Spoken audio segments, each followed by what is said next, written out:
मित्रो, आज आपण लेजर पोस्टिंगचे ॲडमिशनमधील लेजर पोस्टिंगचा प्रॉब्लेम सोडवणार आहोत. हा प्रॉब्लेम सोडवण्यापूर्वी आपणाला दिलेला प्रॉब्लेम जो बॅलन्स शीट आणि ॲडजस्टमेंट या 2 टप्प्यामध्ये दिलेला असतो, त्यामधील बॅलन्स शीटमधील ज्या ज्या ॲटमवर ॲडजस्टमेंट आहेत, त्या ॲटमवरील ॲडजस्टमेंट आपणाला टिकमार्क करून घ्याव्या लागतील. परवा मी तुम्हाला एक प्रॉब्लेम दिलेला होता, त्यामध्ये एक फोटो पाठवला होता, त्यामधील प्रॉब्लेम नंबर 6 हा आज आपण आता सोडवणार आहोत. हा प्रॉब्लेम सोडवत असताना आपल्याला काय करायला सांगितलं आहे? Profit and loss adjustment account, partners capital account and balance sheet हे 3 आयटम आपल्याला सोडवायला सांगितलेले आहेत. प्रथम आपण profit and loss adjustment account कसा तयार करायचा तो पाहूया. Profit and loss adjustment account. Account म्हटलं की त्याला 2 बाजू आलेल्या आहेत, एक डेबिट आणि क्रेडिट. अमाऊंटचा कॉलम येणार डेबिट क्रेडिट,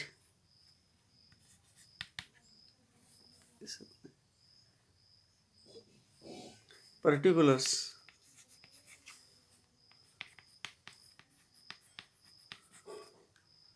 अमाऊंट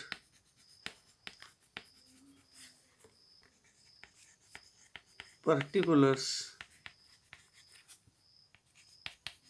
अमाऊंट. पहा, ज्या ॲडजस्टमेंट आहेत त्या ॲडजस्टमेंटचं आपल्याला पोस्टिंग करत असताना ज्या ॲटममध्ये, ज्या असेटच्या ॲटममध्ये इन्क्रीज झाला असेल त्यामध्ये आपल्याला प्रॉफिट झालेलं दिसून येतो, आणि ज्या ॲटममध्ये असेटच्या ॲटममध्ये डिक्रीज झाला असेल त्या ॲटममध्ये आपल्याला लॉस होतो. प्रॉफिट झाला तर नॉमिनल अकाउंटच्या नियमानुसार प्रॉफिट हा प्रामुख्याने क्रेडिट करावा लागतो. पाहूया पहिली ॲडजस्टमेंट काय आहे त्याची. तर पहिली ॲडजस्टमेंट आहे, पहा, Bharat will bring ₹1,50,000 as is capital for 1/5 share. कॅपिटलसाठी तो अमाऊंट होणार आहे, म्हणजेच ते पार्टनर्स कॅपिटल अकाउंटवर त्याचं पोस्टिंग करावं लागणार आहे आपल्याला. आपण पार्टनर्स कॅपिटल अकाउंटसुद्धा आखून घेऊया. या प्रॉब्लेममध्ये 2 ओल्ड पार्टनर्स आहेत आणि एक न्यू पार्टनर आहे. या प्रॉब्लेममध्ये 2 ओल्ड पार्टनर्स आहेत आणि एक न्यू पार्टनर आहे. बघूया आपण आखून बघूया कसं काय काय सोडवता येतं. Partners capital account, credit debit, particular. Partner कोण कोण आहेत? राम, लक्ष्मण आणि Bharat is incoming partner. Ram, Lakshman आणि भरत इज इनकमिंग पार्टनर.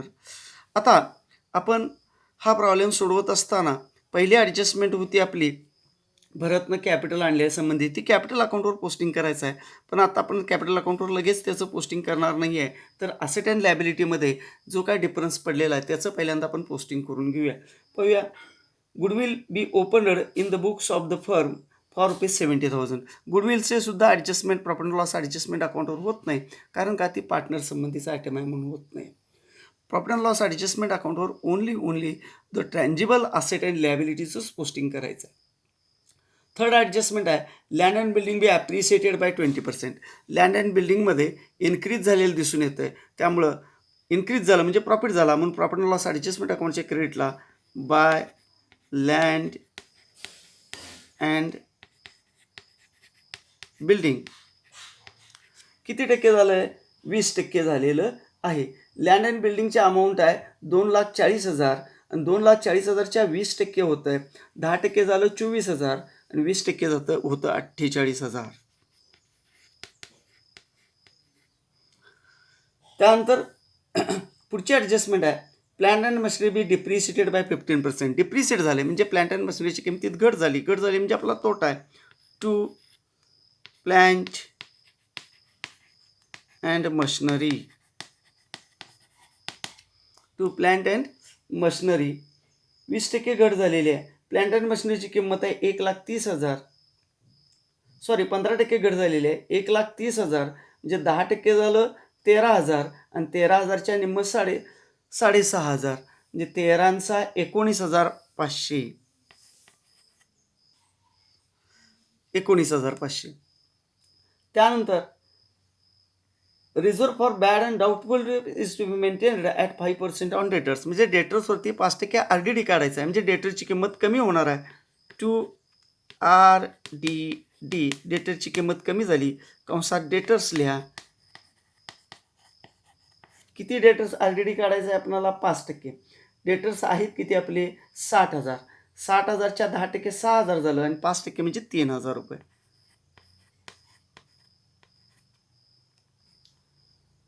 त्यानंतर a provision for outstanding legal expenses. Legal expenses म्हणजेच कायदेशीर खर्चाची प्रोव्हिजन करायची आहे. आपला खर्च नव्हता बॅलन्स शीटला, पण तो वाढलेला आहे, म्हणजेच आपली लॅबिलिटी वाढली, म्हणजे आपला तोटा झाला. म्हणून to legal expenses. Legal expenses किती झाले? 4,750. हे झालं असेट अँड लॅबिलिटीच्या किमतीमध्ये झालेल्या बदलासंबंधी. आता आपणाला पार्टनर्स कॅपिटल अकाउंटचं पोस्टिंग करायचं आहे. पार्टनर्स कॅपिटल अकाउंटवरचं पोस्टिंग करत असताना बॅलन्स शीटचा आपल्याला विचार करावा लागतो आणि पूर्णपणे आपण नवीन फर्मची बॅलन्स शीट आखून घ्यायची आणि त्या ठिकाणी दिलेल्या बॅलन्स शीटमधले ॲटम पोस्ट करत जायचे. होय, आपण बॅलन्स शीट आखूया. बॅलन्स शीटला सुद्धा 2 बाजू असतात, asset and liability. Balance sheet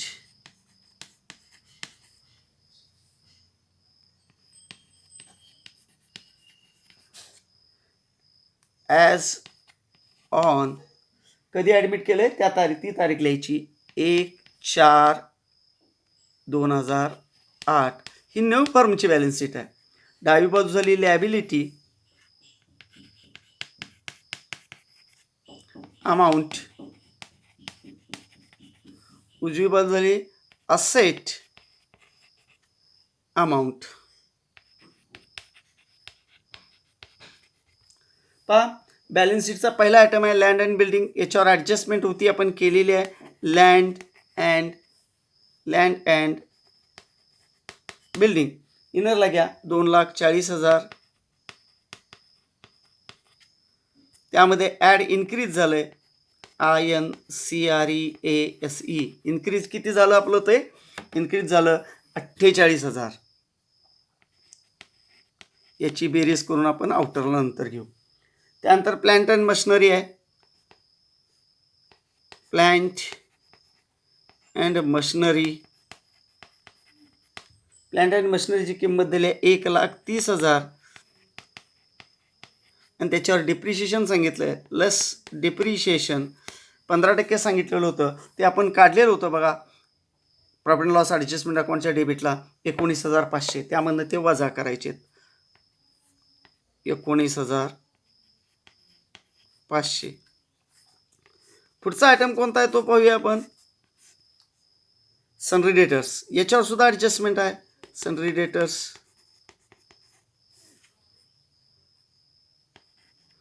debtors याच्यावर सुद्धा ॲडजस्टमेंट आहे. 60,000 रुपये त्याची व्हॅल्यू आहे आणि त्याच्यावर आपल्याला RDD काढायला सांगितलं आहे. लेस RDD. किती RDD काढला आहे आपण? ॲडजस्टमेंट आहे पहा, 3,000 रुपये काढलेला आहे. 5% होता, 3,000 रुपये. याची सुद्धा वजाबाकी करून आपल्याला आउटरला घ्यायचं आहे. त्यानंतर पुढची ॲडजस्टमेंट काय आहे? Provision for outstanding legal expenses. Legal एक्सपेन्सेसची प्रोव्हिजन केली. हे बॅलन्स शीटच्या लॅबिलिटी साईडला यायला पाहिजे. आपली लॅबिलिटी आहे आउटस्टँडिंग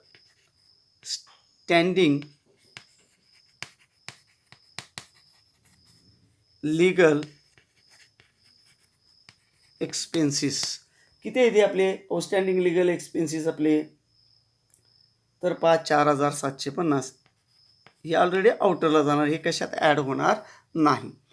हे झालं बॅलन्स शीटमधल्या जे आयटम दिलेले होते, ॲडजस्टमेंट ज्याच्यावर होते त्याचं पोस्टिंग झालेलं आहे. आता कोणकोणते आयटम राहिलेत पहा बॅलन्स शीटला. दिलेल्या बॅलन्स शीटमधले आणि आपण नोंदवलेल्या बॅलन्स शीटमधले आयटम कोणते कोणते राहिलेत? लँड अँड बिल्डिंग दिलेल्या प्रॉब्लेममधले आपण लँड अँड बिल्डिंगचं पोस्टिंग केलेलं आहे, त्याची ॲडजस्टमेंट केलेली आहे. त्यानंतर प्लांट अँड मशिनरीचं पोस्टिंग केलेलं आहे, त्याची ॲडजस्टमेंट केलेलं आहे. सनरी डेटरचं पोस्टिंग केलेलं आहे, त्याची ॲडजस्टमेंट केलेली आहे. परंतु इतर 2 आयटम राहिलेले आहेत, क्लोजिंग स्टॉक आणि कॅश इन हँड. आता क्लोजिंग स्टॉकचं पोस्टिंग करायचं. याच्यावर ॲडजस्टमेंट नाही आहे. Closing stock. क्लोजिंग स्टॉक किती आहे आपला? 54,000. क्लोजिंग स्टॉक आपला 54,000 आहे. तो आउटरला घेतला ॲडजस्टमेंट नाही म्हणून. आणि पुढचा आयटम आहे कॅश इन हँड. याच्यावर मात्र ॲडजस्टमेंट दिली नाही, पण असणार आहे, कारण का इनकमिंग पार्टनरनं ॲडमिनसाठी पैसे आणलेले आहेत. Cash in hand. Cash in hand किती आहेत? 80,000. आता आपण लॅबिलिटी साईडचं पोस्टिंग करायचं आहे. कोणकोणते आयटम दिलेले होते आणि कोणते राहिलेत. पहिला क्रेडिटर्स. क्रेडिटर्सवरती कोणती ॲडजस्टमेंट नाही आहे, त्यामुळे आपल्याला क्रेडिटर्स घेतले पाहिजेत बॅलन्स शीटच्या लॅबिलिटी साईडला. क्रेडिटर्स आहेत किती? 24,000. आउटरला 24,000 आले. त्यानंतर बिल्स पेएबल.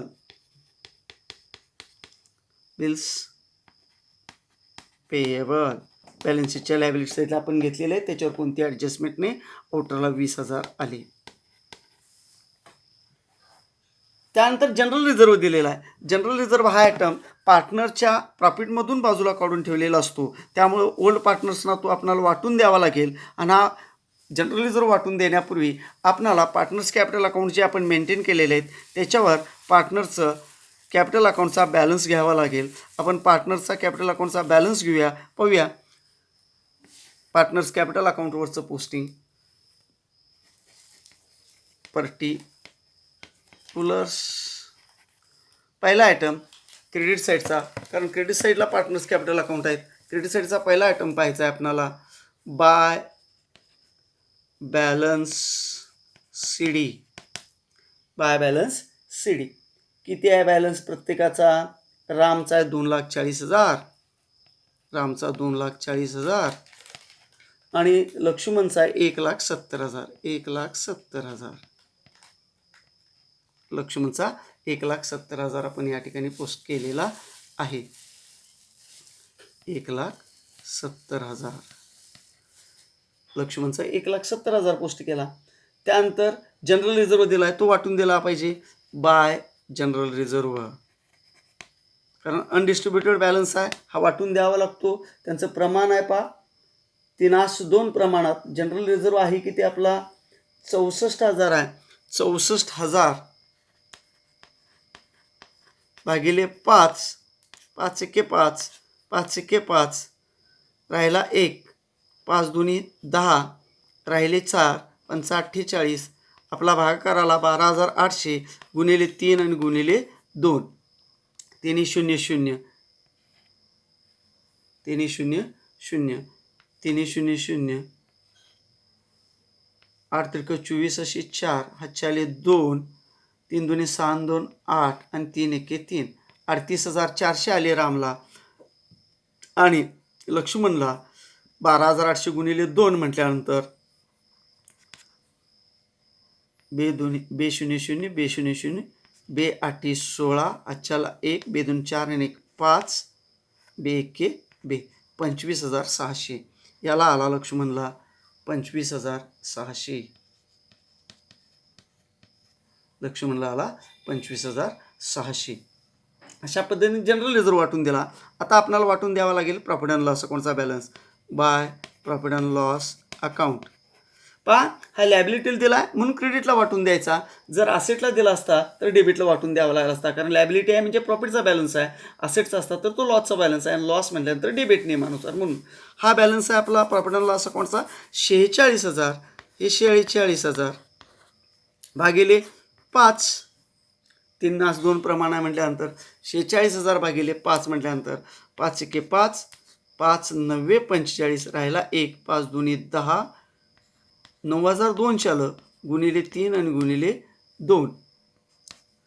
3 0 0. 3 0 0. 3 दुनी 6. 3 7. 3 9 27. 27,600 प्रॉफिट अँड लॉस अकाउंट. रामला 27,600 मिळाला आणि लक्ष्मणला 18,400. 18,400. अशा पद्धतीनं आपणाला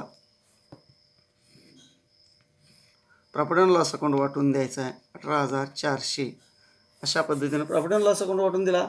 आता राहिलं काय तर त्या इनकमिंग पार्टनरचं कॅशचा बॅलन्स आपल्याला लिहावं लागेल बाय कॅश अकाउंट. त्यानं कॅश बिझनेसमध्ये आणलेली आहे म्हणून त्याच्या कॉलमला कॅश किती आणली त्यांनी 1,50,000. त्याचं 1,50,000 त्याच्या अकाउंटला आपल्याला नोंदवावे लागतील. 1,50,000 त्याच्या अकाउंटवर आपल्याला 1,50,000 आपल्याला या ठिकाणी नोंदवायचे आहेत. 1,50,000 1,50,000 आपण जरा तिरकं भरूया. 1,50,000 अशा पद्धतीनं. आता गुडविल रेज केल्या फर्मनं. मग ती गुडविल रेज झालेली गुडविल त्यांना आपणाला वाटून द्यावी लागेल ओल्ड पार्टनरना बाय गुडविल. किती रेज केले त्यांनी 70,000. 70,000 भागिले 5 का त्यांचं प्रमाण आहे. 5 एके 5 5 एके 5 राहिले 2 5 चोक 20 14,000 आला भागाकार. 14 गुणिले 3 14 गुणिले 2 14 दुने 28 14 त्रिकम 42 42,000 आले रामला गुडविलचे 42,000 आणि लक्ष्मणला आले 14 दुने 28,000. अशा पद्धतीनं आपणाला दिलेल्या सर्व आयटमचं पोस्टिंग करून घ्यावं लागेल आणि त्यानंतर प्रत्येक अकाउंट क्लोज करून घेऊन आपण त्याचं बॅलन्स काढणार आहोत. हे सगळं पोस्टिंग झालेलं आहे. आता आपणाला profit and loss adjustment account close करायचं आहे. हे क्लोज करत असताना कोणत्या बाजूची बेरीज जास्त येते ती दोन्ही बाजूला लिहायची आहे आणि कमी येणारी बेरीज त्यामधून वजा करायची आहे. राहिलेला आयटम पार्टनर्समध्ये वाटून द्यायचा आहे. अशा पद्धतीने आपण पोस्टिंग करूया. पोस्टिंग झाल्यानंतर उद्याच्या तासाला आपण याची बॅलन्सिंग फिगर कशी काढायची ती पाहू. विद्यार्थी मित्रो, हे पोस्टिंग केलेलं आहे, तुमच्या नजरेसमोर आहेत. प्रॉफिट अँड लॉस ॲडजस्टमेंट अकाउंटचं पोस्टिंग वरच्या बाजूला आहे. ज्या असेटमध्ये डिक्रीज झाले ते डेबिटला आहे. लॅबिलिटीमध्ये इन्क्रीज झालं म्हणून ते डेबिटला आहे. लँड अँड बिल्डिंगमध्ये इन्क्रीज झालं म्हणून ते क्रेडिटला आलं. त्यानंतर पार्टनर्स कॅपिटल अकाउंटवर पोस्टिंग करत असताना पहिल्यांदा आपण त्यांचे बॅलन्स शीटला दिलेले बॅलन्स घेतले. त्यानंतर जनरल रिझर्व्ह आणि प्रॉफिट अँड लॉस अकाउंटचा बॅलन्स शीटच्या लॅबिलिटीला दिलेला आहे. तो आपण त्यांना डिस्ट्रीब्यूट करून दिला आहे, वाटून दिला आहे आणि त्यांचं प्रमाण ज्या प्रमाण आहे त्या प्रमाणात आपण तो वाटून दिलेला आहे. त्यानंतर आपण घेतलं आहे बाय कॅश इनकमिंग पार्टनरचं जे कॅपिटल अकाउंटसाठी त्यानं कॉन्ट्रीब्युशन केलेलं आहे ते घेतलेलं आहे आणि ते त्याच्या कॉलमला लिहिलेलं आहे. आणि त्यानंतर सरतेशेवटीचं पोस्टिंग केलं आहे ते गुडविलचं आहे. या प्रॉब्लेममध्ये गुडविल रेज केलेली आहे आणि गुडविल रेज केल्यानंतर ती गुडविल आपण त्या 2 पार्टनरमध्ये वाटून दिलेली आहे. आता गुडविल रेज केल्या आणि ती गुडविल आपणाला आहे तशी ठेवायला सांगितलेली आहे. ती काय रिटर्न ऑफ सांगितली नाही. त्यामुळे बॅलन्स शीटच्या असेट साईडला आपणाला गुडविल स्पेशल दाखवावी लागेल. गुडविल स्पेशल दाखवावं लागेल 70,000 रुपये. गुडविल स्पेशल दाखवण्यापूर्वी इथं इनकमिंग पार्टनरचं कॅपिटल घेतलं पाहिजे. बीज कॅपिटल कॅशमध्ये ॲड करायचं. कॅशमध्ये आणलं आहे त्यानं 1,50,000 आणि मग गुडविल घ्या. गुडविल 70,000. पहा, अशा पद्धतीनं बॅलन्स शीटमधील ज्या असेट आणि लॅबिलिटी आहेत त्या असेट आहेत त्या असेट साईडला घेतले, लॅबिलिटी आहेत त्या लॅबिलिटी साईडला घेतलेत आणि ज्याच्यावर ॲडजस्टमेंट आहेत त्या आयटमवरचे ॲडजस्टमेंट आपण त्या ठिकाणी केलेले आहे. लँड अँड बिल्डिंगमध्ये इन्क्रीज झाले म्हणून ॲड केलं आहे, त्याची बेरीज करून आपण आउटरला इकडे घ्यायचं आहे. प्लांट अँड मशिनरीमध्ये डिप्रिशिएशन आहे, ते डिप्रिशिएशन म्हणजेच ते किंमत कमी होणार आहे त्यामुळे ते लेस केलेलं आहे. त्यानंतर सनरी डेटर्सवरती RDD सांगितला आहे, तो RDD आपण त्यामधून लेस केलेला आहे. त्यानंतर क्लोजिंग स्टॉकवर कोणती ॲडजस्टमेंट नाही आहे म्हणून तो आउटरला घेतला.